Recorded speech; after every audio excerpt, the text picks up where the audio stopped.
Aqui mais uma aula de teologia. Hoje estaremos estudando sobre a matéria armatiologia. Armatiologia ou doutrina do pecado. O termo armatia, um termo muito usado na Grécia Antiga, com o sentido de errar o alvo. A palavra armatia significa literalmente errar um alvo ou errar um objetivo. Então entendemos que o termo pecado no grego, no Novo Testamento, é errar um objetivo ou errar o alvo. Sabemos que Deus criou o homem à sua imagem e semelhança de uma forma perfeita, de uma forma santa, colocando-os, homem, mulher e também os animais, num local perfeito chamado Jardim do Éden. Mas, através da desobediência, porque um dos termos do pecado é isso, é erro, desobediência, abriu-se um leque e sobre esse leque veio a maldição e o pecado, o pecado e a maldição. E que reflexo hoje tem nós estudarmos e que importância há de entendermos sobre o pecado? O pecado é descrito desde o livro do Gênesis até o livro do Apocalipse, desde a criação até a consumação. Então é muito importante nós lermos e entendermos e estudarmos sobre esse aspecto interessante. Quando vamos estudar um pouco sobre a etimologia da palavra pecado, no grego, como nós já falamos, é conhecido como armatia, que nada mais é do que perder o alvo ou errar o alvo, né? Então toda vez que o homem peca, que o homem desobedece, nada mais é do que um erro saindo dos propósitos e dos objetivos primários que Deus tem para as nossas vidas. Quando falamos sobre o pecado, vamos entender o que é o conceito de pecado. Segundo o dicionário da teologia sistemática, diz assim: pecado é deixar de se conformar à lei moral de Deus, seja em ato, seja em atitude, seja em natureza. Então, o pecado é deixar de se conformar com a lei, com a moral que Deus estabeleceu. Deus cria o homem perfeito e dá ordem a ele para que ele pudesse se alimentar de todos os frutos que havia no jardim, menos de uma árvore. A partir do momento que o homem quebra esse preceito, quebra essa lei, quebra essa moral, ele está desobedecendo uma determinação de Deus, ou deixando de se conformar com aquilo que Deus havia estabelecido. Então, pecado é deixar de se conformar à lei moral de Deus, né? Seja em ato, atitude ou natureza. Esse é o conceito de pecado. Hoje nós entendemos que através da soberba humana, do egocentrismo, do narcisismo, do caráter humano, as pessoas hoje tentam entender muitas coisas, alguns propósitos de Deus. Veja que estamos estudando a teologia. A palavra teologia é o estudo de Deus ou das coisas de Deus, mas nunca nós, como seres humanos, com a nossa mente tão limitada e finita, podemos compreender propósitos e desígnios de Deus para nós. A nossa mente é tão limitada que entendemos apenas o que a palavra de Deus nos revela e ainda assim com a ajuda do Espírito Santo para compreendermos.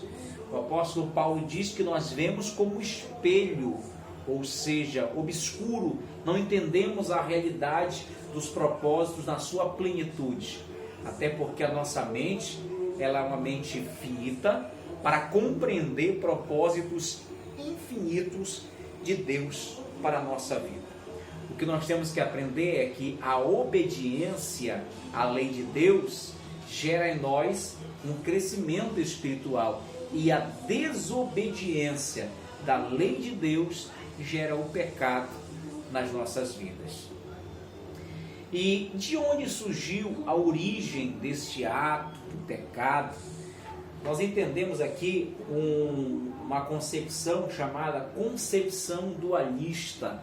Esse linha de pensamento muito crescente no século I, ali na igreja primitiva, em Atos dos Apóstolos e consequentemente nos primeiros anos da igreja, quando estava em crescimento, quando surgiu alguns pensamentos, e entre esses pensamentos surgiu a concepção dualista. E o que vem a ser essa concepção dualista dentro da armatiologia? De origem grega esse pensamento. Essa teoria filosófica ensina 2 princípios eternos para a existência do pecado. Primeiro, o bem e o mal. O bem é o espírito, o lado imaterial do homem, e o mal é a matéria, o corpo físico do homem, o corpo. Então, nessa concepção dualista, o bem é o espírito e o mal é o corpo. Então, aí há esse duelo diário, daí esse termo, concepção dualista, que é entre o corpo e o espírito, o mal e o bem. Vamos entender um pouco mais sobre essa concepção. Primeiro, essa doutrina teve grande penetração na igreja primitiva através dos gnósticos. Os irmãos que nos acompanham já estudamos sobre gnosticismo ali na história da igreja, né? A prática dessa heresia consiste em matar ou livrar-se do corpo para escapar do pecado e libertar a alma do espírito. Veja que nós somos formados, essa concepção de corpo, alma e espírito. E existe, então, muitas referências falando sobre a vontade do espírito ou o desejo da carne.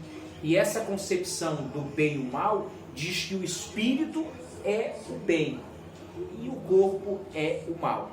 Isso chega a ser uma heresia nessa linha de pensamento, porque entendemos que um corpo, como diz a própria palavra de Deus, nós temos que santificar corpo, alma e espírito.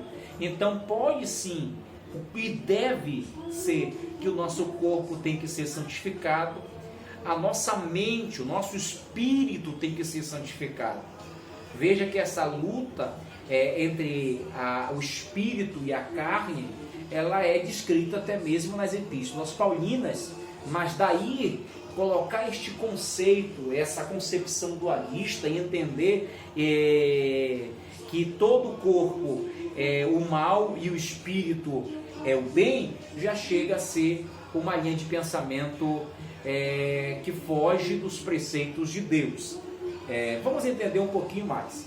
Dentro dessa concepção dualista, existe uma outra concepção, uma outra linha de pensamento a respeito do pecado, que é a concepção panteísta.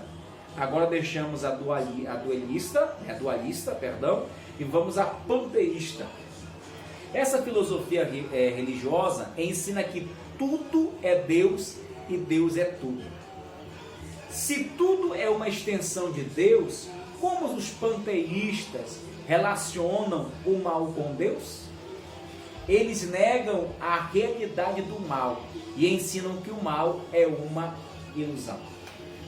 Essa outra linha de pensamento, essa outra heresia, a linha de pensamento do panteísmo, que diz que tudo é Deus, ou seja, pedra é Deus, uma árvore é Deus, o mar é Deus, o sol é Deus, tudo é Deus.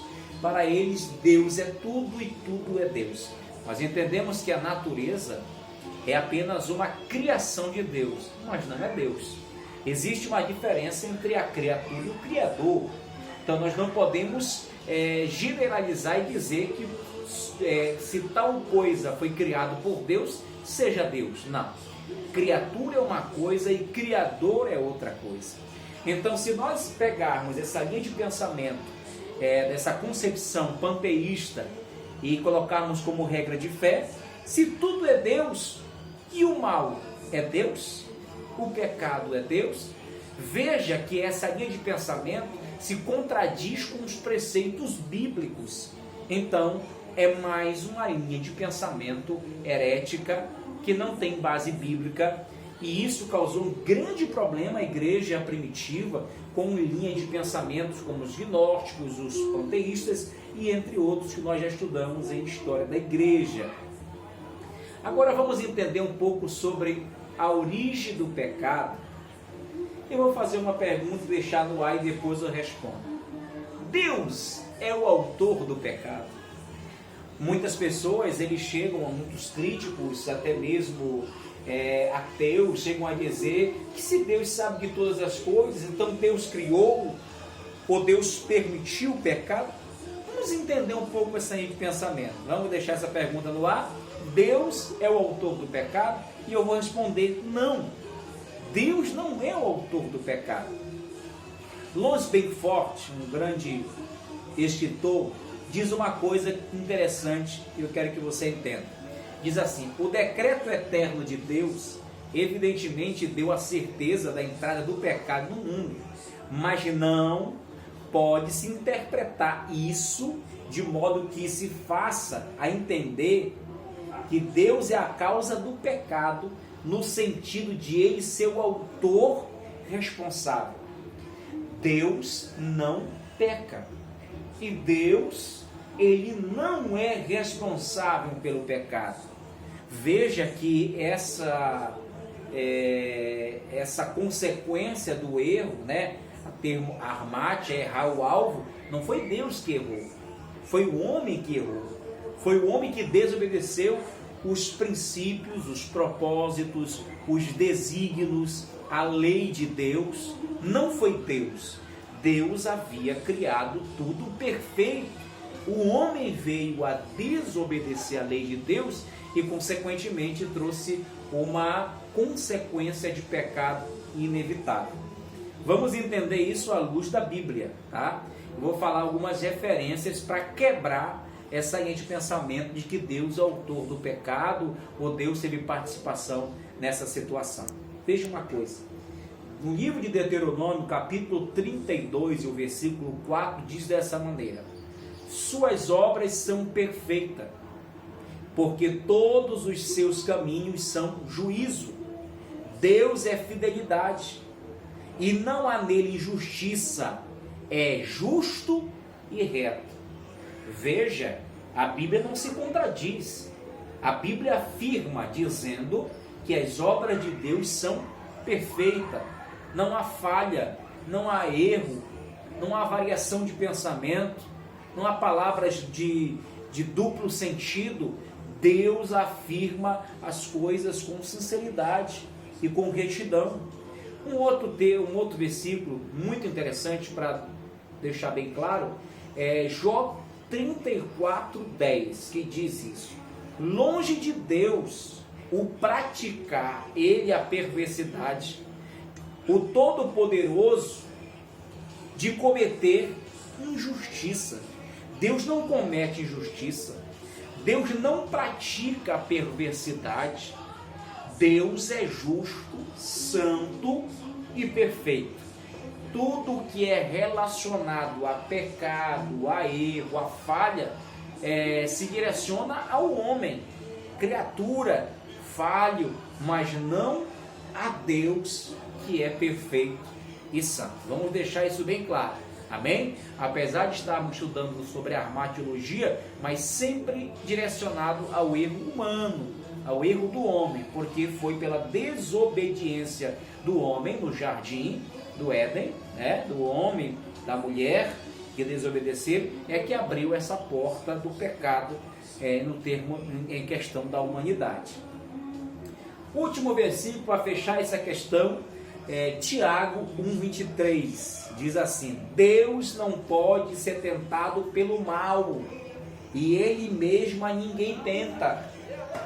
Não é Deus que tentou o homem a pecar. Veja que quem tentou o homem a pecar foi a serpente, com a sua astúcia,